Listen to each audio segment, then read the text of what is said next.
Sabe aquela situação bem clássica, né? Acontece o tempo todo. A gente pega o celular com a intenção de entrar na internet rapidinho. Tipo, só para checar uma informação boba ou ver um e-mail de trabalho. Aham, aqueles 5 minutinhos que viram 1 hora. Exato, nossa, total. De repente, lá se vão 40 minutos e a tela está exibindo um documentário ultra detalhado sobre, sei lá, a dublagem de um anime obscuro dos anos 90. Ou a trajetória de um político controverso. Sim, ou até os bastidores de uma música de rap que a gente nem costuma ouvir. Pois é. E a grande questão que fica martelando na cabeça é por que isso acontece? Porque algumas histórias hipnotizam a gente quase instantaneamente, enquanto outras perdem a atenção de quem está assistindo em menos de 10 segundos. E a resposta para isso não é intuição, viu? É puramente engenharia arquitetônica de atenção. E é exatamente esse código que a gente vai quebrar na nossa imersão de hoje. A ideia é dissecar o material e os estudos sobre roteiros de sucesso absoluto que reunimos aqui para entender a anatomia exata dessa captura de mentes. Olha, o que mais salta aos olhos nessa análise toda, logo de cara, é perceber que não estamos lidando com sorte. E definitivamente não é um dom místico do criador de conteúdo. É ciência narrativa aplicada mesmo. Não é inspiração divina, né? Zero. Esses materiais funcionam basicamente como plantas baixas. Eles são desenhados por verdadeiros arquitetos da cognição humana. Existe um método muito meticuloso.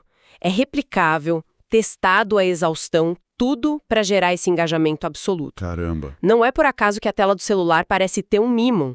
O roteiro foi matematicamente calculado para desligar o córtex pré-frontal, que é a nossa parte lógica, e acionar o sistema límbico, que é a nossa central de emoções. É quase um hackeamento cerebral.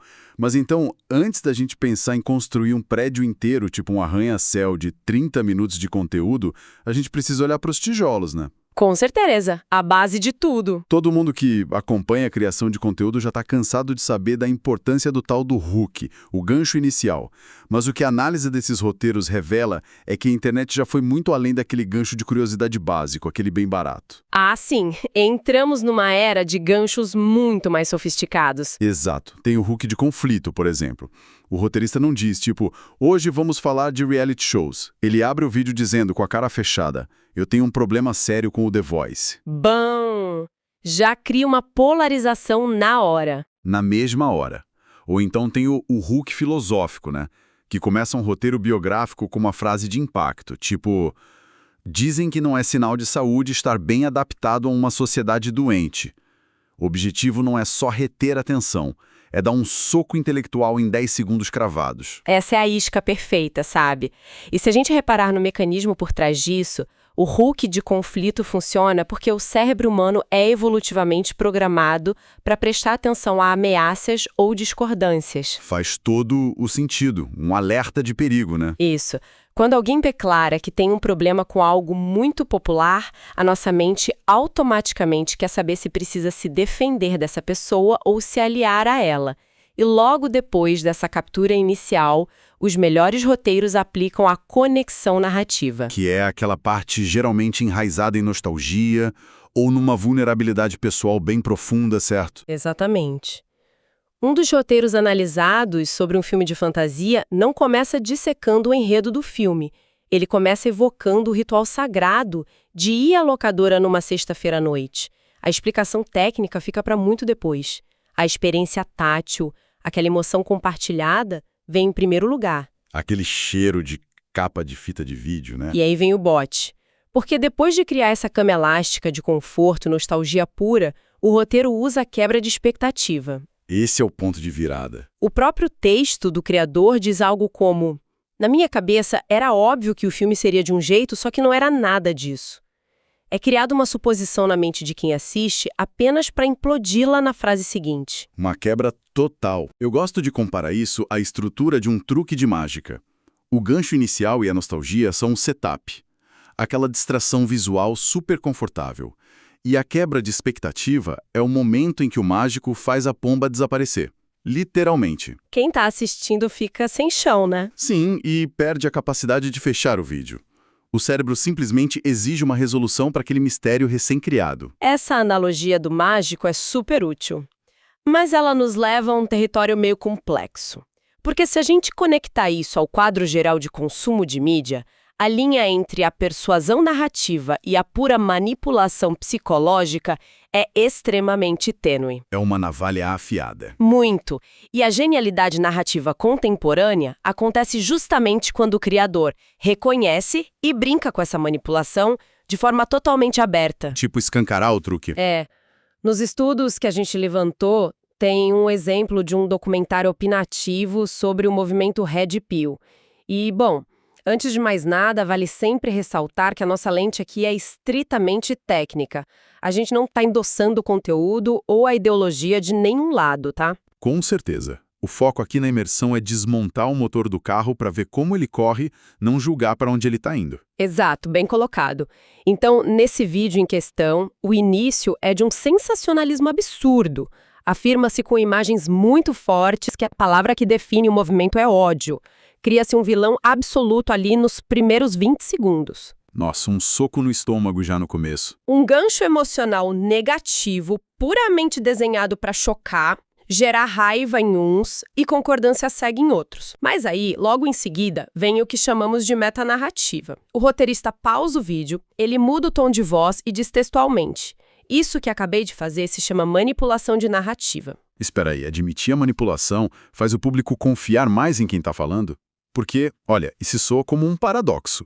Como mostrar que se está usando um truque barato gera confiança real? É contraintuitivo, né? Muito. A reação natural não deveria ser a pessoa fechar o vídeo por se sentir enganada? Intuitivamente, sim, eu concordo. Mas na prática, o mecanismo psicológico é fascinante. O cinismo moderno nos treinou para desconfiar de qualquer um que pareça perfeito ou muito convicto na internet. Todo mundo tem o pé atrás. A gente logo pensa, o que ele está querendo me vender, né? Exatamente. Então, quando o criador pausa e revela o truque de mágica, ele não está apenas quebrando a expectativa narrativa, ele está quebrando a quarta parede da autoridade. Ele desce do palco e senta ao lado da audiência. Ah, entendi. É como se ele falasse, a gente tá junto nessa. O subtexto é: eu sei como o jogo sujo da internet funciona, mas eu respeito a inteligência de quem me assiste o suficiente para mostrar as minhas cartas. E, ao expor a própria manipulação, ele desarma os escudos críticos de quem está escutando. A vulnerabilidade fabricada se converte numa credibilidade de titânio. É brilhante. É quase como se dissesse, eu poderia enganar todo mundo aqui, mas eu escolhi não fazer isso. E a partir desse ponto, o público segue aquela voz para qualquer lugar. Chega a ser assustador. Dá um certo medo mesmo. Mas beleza, temos nossos tijolos, né? Ganchos de conflito, nostalgia tátil, quebras de expectativa e metanarrativas de vulnerabilidade. Só que tijolos soltos não seguram meia hora de conteúdo bem estruturado. A gente precisa ver como os criadores empilham isso, as tais plantas baixas. Que são a fundação real do negócio. Isso. Na nossa pesquisa para hoje, os materiais mapeiam 5 principais estruturas de roteiro. Mas olha, o que eu acho revelador não é decorar a lista em si, sabe? É entender a intenção por trás de cada uma. Sim, o porquê de cada formato. Exato. Por exemplo, se a intenção é gerar aquele conforto quase terapêutico, a arquitetura ideal é a da nostalgia emocional. Mergulha-se no contexto histórico do assunto, chega num clímax bem emocional e entrega uma reflexão sobre a passagem do tempo. Aquele roteiro para deixar o coração quentinho. E repara como a arquitetura muda completamente quando a intenção do criador passa a ser a construção de uma autoridade inquestionável. É aí que entramos na estrutura de documentário histórico. Que é muito mais densa, né? Muito. A engrenagem principal dessa estrutura é algo que chamamos de contexto antes do assunto. Se o roteiro é sobre, sei lá, o impacto cultural do anime Cavaleiros do Zodíaco no Brasil, seria um erro super amador começar falando do desenho de cara. É perder-lhe o peso. Com certeza. O roteirista gasta uns 5 ou 7 minutos explicando a hiperinflação dos anos 90, a crise da Rede Manchete, o cenário político da época e por que isso funciona tão bem. Porque cria uma base sólida. Isso. Porque ancora um tema que poderia ser visto como superficial, tipo um desenho animado, numa realidade histórica densa e irrefutável. Quando o sujeito finalmente chega no tema principal, ele já convenceu a mente de quem escuta de que ele é um pesquisador muito sério. Genial. Ele eleva o status do conteúdo. Deixa de ser só um videozinho sobre desenho e vira tipo uma aula de sociologia do Brasil nos anos 90. Transforma a percepção na hora. E isso nos leva à terceira planta baixa, que os documentos chamam de biografia narrativa. O foco aqui é criar laços parassociais fortíssimos, usando a clássica jornada do herói aplicada a figuras reais, como políticos, músicos ou empresários controversos. Aquela velha jornada do menino que saiu do nada? E isso sempre começa com a infância, o cenário de escassez total, a batalha contra um sistema opressor. Mas aí eu confesso que me pergunto uma coisa. O público já não está meio vacinado contra essa história do vencedor que veio do nada? Por que esses criadores insistem tanto em focar nas falhas e na origem humilde? Porque o cérebro humano não se conecta com a perfeição. De jeito nenhum. Ele se conecta com a cicatriz. Mostrar o fracasso ou a escassez inicial tem uma função bem mecânica no roteiro. Cria um espelho. Um espelho de empatia. Exato. Se a biografia mostrasse apenas as vitórias, o personagem seria um alienígena inatingível, né? Ia gerar distanciamento e até um pouco de inveja em quem assiste. Agora, quando fica evidente que aquele político ou artista enfrentou ansiedade, boicote ou fracassou miseravelmente antes do sucesso, as defesas críticas abaixam. Faz a pessoa parecer humana de verdade. Isso. A jornada se torna uma alegoria para a luta pessoal de quem está ali assistindo. Quando o personagem finalmente vence o sistema no roteiro, a audiência sente uma catarse biológica mesmo, como se a vitória fosse dela própria. É um hack de empatia simplesmente absoluto. Olha, isso explica o fanatismo extremo em volta de certas figuras documentadas na internet. A pessoa que está ali assistindo não está só defendendo o personagem. Ela está defendendo a projeção dela mesma. Forte isso, hein? É a mais pura verdade. Mas mudando de intenção. E se o objetivo do criador não for gerar empatia, mas sim provocar um debate super incendiário? É aí que a quarta estrutura brilha, né? A opinião argumentativa. Essa é a rainha do engajamento. Começa com aquele gancho polêmico, depois expande o tamanho do problema, vai empilhando evidências. Mas o verdadeiro pulo do gato, o que faz essa estrutura dominar o debate, é uma técnica muito específica chamada de contraponto, ou falso equilíbrio. Que é, de um ponto de vista retórico, a ferramenta mais poderosa dessa lista inteira, sem dúvida. O material analisado até traz um exemplo muito bom. Um vídeo criticando a padronização brutal da indústria musical contemporânea e o efeito nefasto de programas como The Voice. Um ataque direto à música pop, né? Isso. O criador passa uns 10 minutos construindo uma tese sólida, super agressiva, de que a música está literalmente emburrecendo. Mas aí, de forma muito cirúrgica, ele pausa e afirma tipo, porém, é preciso ser honesto. Eu também gosto de ouvir um pop mastigado e refrões chicletes de vez em quando, enquanto tô preso no trânsito. Mas espera, isso não enfraquece o argumento dele. Porque, olha, se eu tô montando um ataque contra a música moderna, admitir que eu consumo essa mesma música parece um baita tiro no pé. Não invalida tudo? Pelo contrário, fortalece demais. E não é só sobre não parecer uma pessoa chata e arrogante. É sobre desarmar ativamente o viés de confirmação de quem está escutando. Pensa comigo. Se quem fala ataca a música pop moderna de forma ininterrupta e implacável, o fã de música pop levanta um escudo mental gigantesco. Ele para de ouvir na mesma hora. Exato. O cérebro entra em modo de combate, não absorve mais nada. Mas quando o comunicador cede território e admite uma falha ou um gosto contraditório, o escudo da audiência simplesmente despenca. Retira-se do criador o rótulo de extremista radical. Ele passa a ser visto como alguém ponderado, racional e equilibrado. Alguém com quem dá para dialogar. E é exatamente nesse momento de respiro, com a guarda da audiência baixa, que ele injeta o golpe final do argumento. É persuasão em estado puro. Que checkmate argumentativo genial. É quase injusto, né? E, bom, claro que para fechar nossa lista de plantas baixas, tem um modelo de mistério e nostalgia, que é altamente focado em retenção absoluta. É baseado na lacuna de curiosidade, onde se promete uma grande revelação e o roteiro estica essa tensão ao limite máximo, antes de entregar a resposta. O famoso clica e fica até o fim para descobrir. É isso. Mas, olha, olhando para esse cenário todo, eu preciso dar um passo atrás e questionar a validade a longo prazo de tudo isso. Se cada vez mais roteiristas, agências e criadores começarem a adotar essas exatas 5 estruturas, como se fosse receita de bolo, a comunicação moderna não está fadada a virar uma massa cinzenta, totalmente mecanizada e previsível. É um risco gigante. Como que os mestres da narrativa evitam que o público, que aliás está com o radar para fórmulas cada vez mais afiado, perceba essas engrenagens operando nos bastidores? Essa preocupação é super válida. A fórmula se torna um lixo industrial quando é executada sem alma, sem variação rítmica. A maneira como os grandes arquitetos da atenção escondem os andaimes é através das mudanças bruscas de tom. Como se fosse uma montagem, né? Isso. Eles podem estar operando perfeitamente dentro de uma estrutura de opinião argumentativa, mas no meio de uma avalanche de dados estatísticos superáridos, eles inserem uma piada autodepreciativa ou um silêncio reflexivo de 5 segundos. Eles alternam entre a postura de um acadêmico engravatado e a de um amigo tomando cerveja no bar. É a maquiagem da estrutura. Exato. A estrutura está lá intacta, mantendo o prédio em pé. Mas a decoração, a iluminação e a textura mudam tão rapidamente que o cérebro não tem tempo hábil para mapear a fórmula geométrica por trás daquele discurso.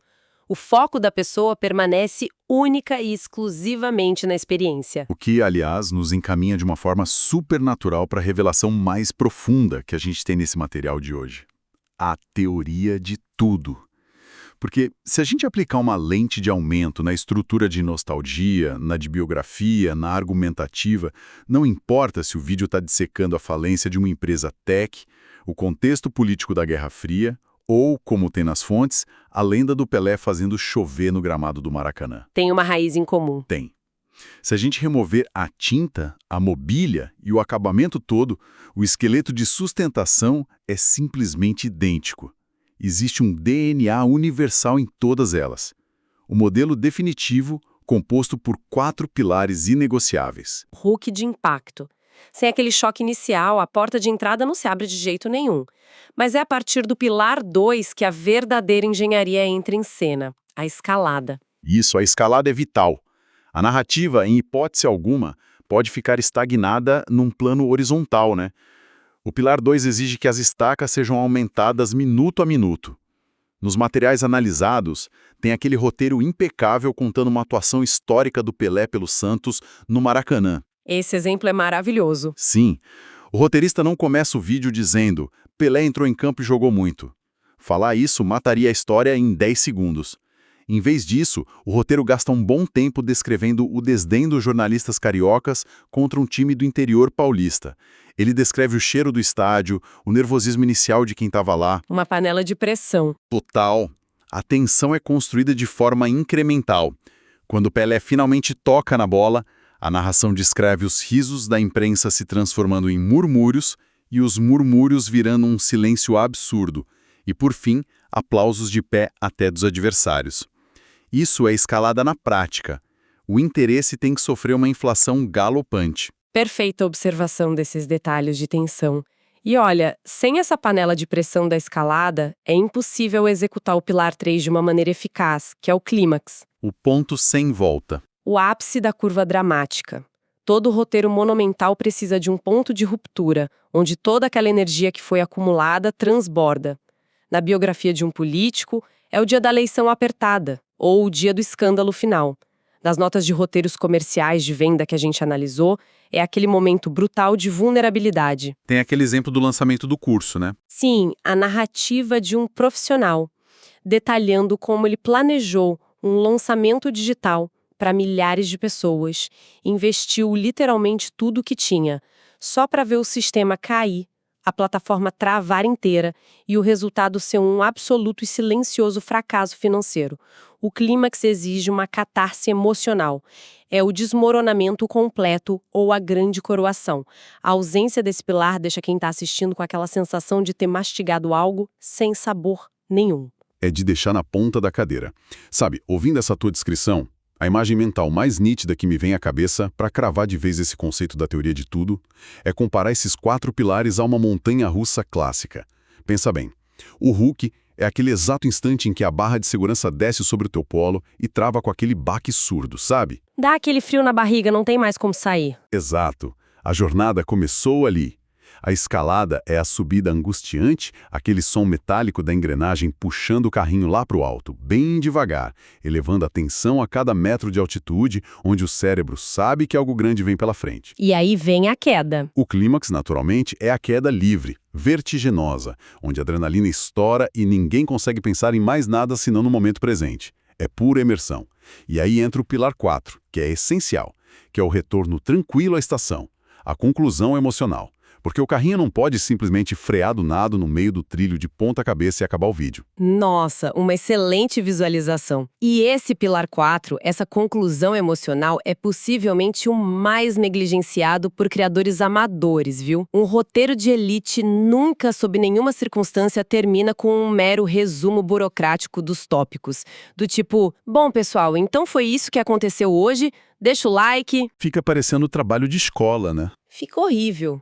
A conclusão tem a obrigação de transcender o escopo inicial do vídeo.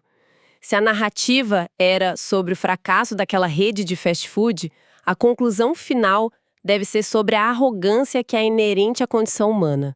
Se era sobre o Pelé no Maracanã, os minutos finais têm que ecoar em peso da imortalidade diante de um tempo que é implacável. Sempre precisa ter uma moral da história maior. Exige-se amarrar os fatos a uma mensagem universal. É a mesmíssima estrutura do cinema clássico, o peso de uma tragédia grega de milênios atrás.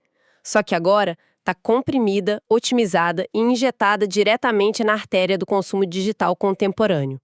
É o casamento indissolúvel entre a lógica estrita dos fatos, a emoção bruta e a autoridade narrativa. É uma arte absurda.